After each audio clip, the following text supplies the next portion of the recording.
کون سی حقیقت ہے؟ اگر آپ اس بات کو مبالغہ نہ سمجھیں تو اس حقیقت سے دوری ہر ایک مسلمان کو حاصل ہو چکی ہے. بہت کم لوگ ہیں جو آشنا ہیں. وہ کیا ہے کہ آخر ہم زندگی گزار رہے ہیں، علم بھی ہے، عمل بھی ہے، عبادت بھی ہے، لیکن یہ علم، یہ عمل، یہ عبادت اللہ کے ہاں قبول بھی ہے، اللہ کے ہاں اس کی قدر بھی ہے. عمار ابن یاسر رضی اللہ تعالی عنہ سے روایت ہے، ان الرجل لينصرف من صلاته وما كتب له الا 10 صلاته تسعها ثمنها سبعها سدسها خمسها ربعها ثلثها نصفها. کتنے لوگ اللہ کی عبادت کرتے ہیں، نماز پڑھتے ہیں، لیکن نماز سے جب فارغ ہوتے ہیں کسی کو نماز کا 10واں حصہ ملتا ہے، کسی کو 9واں حصہ ملتا ہے، 8واں، 7واں، 6واں، 5واں، 4تھا اور تیسرا، اور کچھ لوگ آدھی نماز کا ثواب لیتے ہیں. اور تعجب و تأسف اس بات پر ہے کہ ایک شخص پڑھا لکھا ہے، دین کے معالم کو سمجھتا ہے، لیکن بیٹھ کے نماز پڑھتا نظر آئے گا. ہے ٹھیک، ہاں اگر بیمار ہے تو شریعت نے اجازت دی ہے. عمران ابن حسین رضی اللہ تعالی عنہ کی مسلم کی روایت موجود ہے، صلی قائما، نماز کھڑے ہو کے پڑھو، فإن لم تستطع فقاعدا، اگر کھڑے ہو کے نماز نہیں پڑھ سکتے بیٹھ کے پڑھو، فإن لم تستطع فعلى جنب، اگر بیٹھ کے بھی نماز نہیں پڑھ سکتے تو تم کروٹ کے بل ہو کے نماز پڑھ لو. وفی روایت اخرى فأومئ ماء، اگر تمہارا کروٹ کے بل ہو کے نماز پڑھنا بھی دشوار ہے تو تم جس انداز سے لیٹے ہوئے ہو تم اشارہ کر دو تم خالق و مالک کو، یہ نماز بھی قبول ہے. اور صرف قبول نہیں، فرشتوں کو حکم ہوتا ہے، انا قیدت عبدی بقیودی، میرے فرشتوں میں نے ہی کڑیاں لگائی ہیں اپنے بندے کو. اس کی عبادت اب سفر پہ نکلا ہے، خشوع تو نہیں اختیار کر سکتا، اب بیمار ہے، اضطراب قلب ہے، تو یہ نماز کے اندر وہ کیفیت تو پیدا نہیں کر سکتا. اس کی نماز وہ لکھو، ما یعمل مقیما صحیحا، صحیح بخاری کی روایت ہے، فرشتوں کو حکم ہوتا ہے میرے بندے نے اپنے مقیم ہوتے وقت اپنے ہی شہر میں، اپنے ہی گھر کے قریب جو مسجد میں نماز پڑھی اور خشوع اور خضوع کے ساتھ پڑھی ہے. اب بیمار ہے، مسافر ہے، ایسی تو نہیں پڑھ سکتا، لیکن اس کو انعام کے طور پہ اجر وہ لکھو جس نے خشوع کے ساتھ نماز پڑھی تھی. لیکن اگر ایک تندرست ہے اور بیٹھ کے نماز پڑھتا ہے، اللہ کے رسول صلی اللہ علیہ وسلم نے فرمایا، صلاۃ الرجل قاعدا، بیٹھ کر نماز پڑھنے والے کو جو کھڑا ہو کے نماز پڑھتا ہے اس سے آدھا اجر ملتا ہے. سوچئے ایک مسلمان کے اندر احسان کی ایک کیفیت آ چکی ہے. کتنے لوگوں کو آپ دیکھیں گے بیٹھے اور نماز پڑھ رہے ہیں. بھائی یہ کیا کر رہے ہیں؟ میں نماز پڑھ رہا تھا. بھئی آپ تو ماشاءاللہ ٹھیک، نہیں بیٹھ کے بھی پڑھنی چاہیے. کہاں لکھا ہے؟ کوئی ضروری بات ہے کہ لکھی ہوئی ہر لکھی بات کے پیچھے چلیں؟ اس جواب کو چیک کیجئے. نبی کریم صلی اللہ علیہ وسلم جب ایک مسلمان تسلیم کرتا ہے کہ اس جیسی ذات نہ اللہ نے پیدا کی ہے نہ پیدا ہوگی، جب اس کی ذات لاسانی ہے، بے مثال ہے، تو اس کی زبان اقدس سے بات نکلی ہوئی بھی بے مثال ہے کہ نہیں؟ وہ بھی تو لاجواب ہے. جب اللہ کے رسول صلی اللہ علیہ وسلم نے یہ فرمایا ہے کہ اس کی نماز آدھی ہے، اس کو اجر آدھی نماز کا ملے گا، تم کیسے پوری کر لے سکتے ہو؟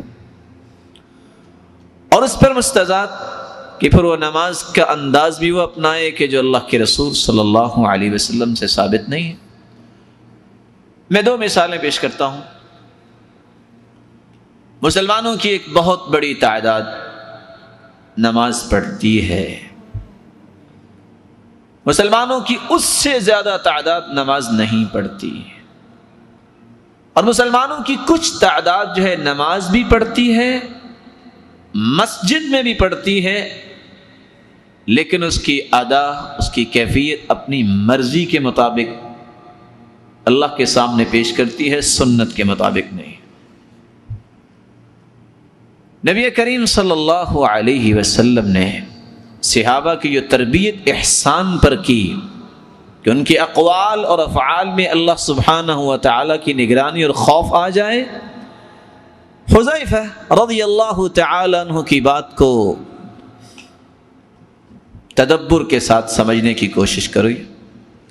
ایک شخص نماز پڑھتا نظر آیا جس نے رکوع بھی مکمل نہیں کیا اور سجدہ بھی مکمل نہیں کیا، جس طرح آج دنیا کا ماحول ہے تیز نماز پڑھنے کا۔ صحابی رسول الفاظ کیا بولتے ہیں؟ واللہ ما صلیت، اللہ کی قسم تم نے نماز ہی نہیں پڑھی، حالانکہ نماز پڑھ رہا ہے۔ صحیح بخاری کی روایت کیا بتلاتی ہے، اور آگے کیا فرمایا؟ وَلَوْ مِتَّ عَلَى غَيْرِ الْفِطْرَةِ الَّتِي فَطَرَ اللَّهُ عَلَيْهَا مُحَمَّدًا صلی اللہ علیہ وسلم، اگر اس حالت میں تم مر جاؤ تو تمہاری موت فطرت پہ نہیں ہوگی جس فطرت اسلام پہ محمد مصطفیٰ صلی اللہ علیہ وسلم کو اللہ نے پیدا کیا ہے۔ ایک وہ پہلو ہے جو اللہ کے رسول صلی اللہ علیہ وسلم کا عائشہ بیان کرتی ہیں رضی اللہ تعالی عنہ، کہ جب وہ رکوع سے اٹھتے تو اس پیار کے انداز سے، وقار کے انداز سے کھڑے ہو جاتے، ہم سمجھتے انہو قد نسی، شاید کہ بھول گئے ہیں۔ بھولے نہیں ہوتے تھے، اللہ سبحانہ و تعالی کی کبریائی بیان کرتے تھے۔ آج ایک شخص اپنے سر کو اٹھاتا ہے، سیدھا کھڑا ہونا پسند ہی نہیں کرتا، سیدھا زمین پہ گر جاتا ہے۔ آخر کس کو راضی کرنے کے لیے نماز پڑھ رہا ہے؟ اللہ کے رسول صلی اللہ علیہ وسلم ایک سجدے سے اٹھ کر بیٹھتے، عائشہ رضی اللہ تعالی عنہ فرماتی ہیں ہمیں محسوس ہوتا انہو قد نسی، شاید تو بھول تو نہیں گئے، لیکن وہ بھولے نہیں ہوتے تھے، وہ دعا پڑھتے جس کو آج ہمارے لیے سنت بنا دیا گیا ہے۔ آج ایک شخص سجدے سے سر اٹھاتا ہے، گر جاتا ہے، سیدھا بیٹھنا گوارا نہیں کرتا۔ میں آپ سے ایک سوال کرتا ہوں، دنیا میں کوئی ایسا شخص آپ دکھا سکتے ہیں کہ جس کی زبان سے نکلی بات کو اللہ نے کبھی بھی رد نہ کیا ہو؟ شورٹی دے سکتے ہیں؟ ایک نورانی مخلوق اللہ کی فرشتے ایسے ہیں، وہ جو دعا کریں مالک الملک اس کو رد نہیں کرتے، قبول فرماتے ہیں، کیونکہ فرشتے دعا کرتے ہی اس وقت ہیں جب 2 چیزیں سامنے آ جائیں۔ جب مالک الملک کا حکم ہو تو فرشتے دعا کرتے ہیں، اور اس وقت دعا کرتے ہیں جب خالق و مالک جس کے لیے حکم دیا ہے اس بندے سے راضی نہ ہو جائیں، اس وقت تک حکم نہیں دیتے۔ ایک صحابی نماز کے لیے تشریف لائے، اللہ کے رسول صلی اللہ علیہ وسلم نماز پڑھا رہے تھے، وَقَدْ حَفِظَهُ النَّفَسُ، اور اس کا سانس چڑھا ہوا ہے، اور وہ کون سے الفاظ بول رہا ہے؟ اللہم ربنا ولک الحمد حمدا کثیرا طیبا مبارکا فیہ۔ نماز ختم ہوئی، اللہ کے رسول صلی اللہ علیہ وسلم فرماتے ہیں من المتکلم، یہ کون شخص تھا جو یہ کلمات بول رہا تھا؟ صحابی کہتے ہیں انا یا رسول اللہ صلی اللہ علیہ وسلم، میں تھا۔ قال رأيت 37 ملكا، میرے صحابہ ایک نہیں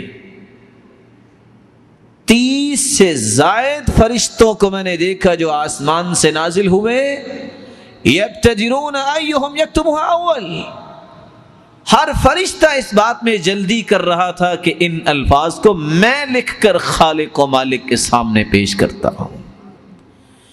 جن کلمات کے لیے فرشتوں کا نزول ہو، ان کلمات کو یاد کرنا مسلمان عیب سمجھے، ذرا اپنے ایمان کو چیک کر لے کہ اس کا ایمان کہاں تک پہنچا ہے اور اس کی کیفیت کیا ہے۔